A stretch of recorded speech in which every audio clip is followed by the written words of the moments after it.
You wouldn't expect a modern busy city like London to be big on vampires, but you'd be wrong. Between 1967 and 1984, Highgate Cemetery was the centre of a vampire epidemic.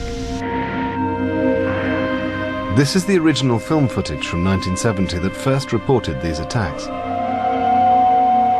It features the self-proclaimed bishop of an obscure religious cult who believes he's in a fight against the forces of the undead. Satan, get ye behind me and be gone from this place forever.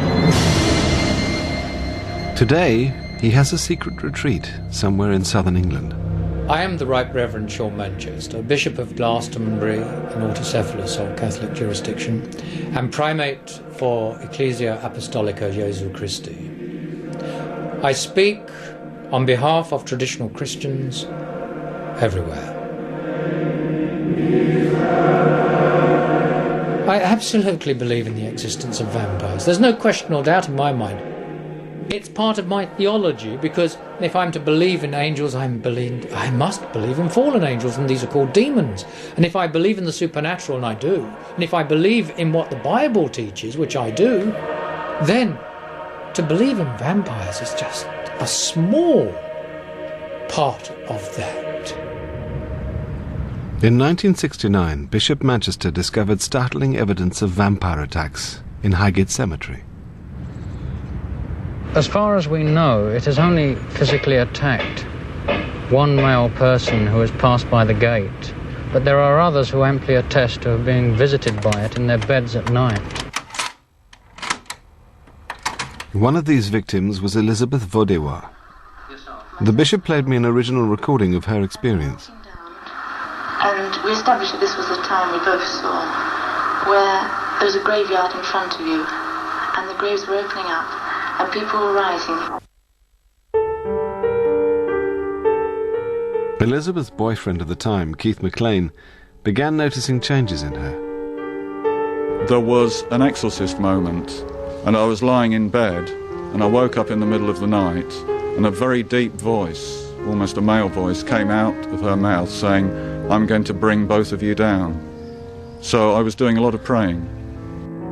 One day I woke up, and I went downstairs, and there was 2 lumps on my neck. They weren't lumps, they were like pinholes. I hadn't included the possibility of it being a vampire because I hadn't even thought of that or realised the existence of vampires.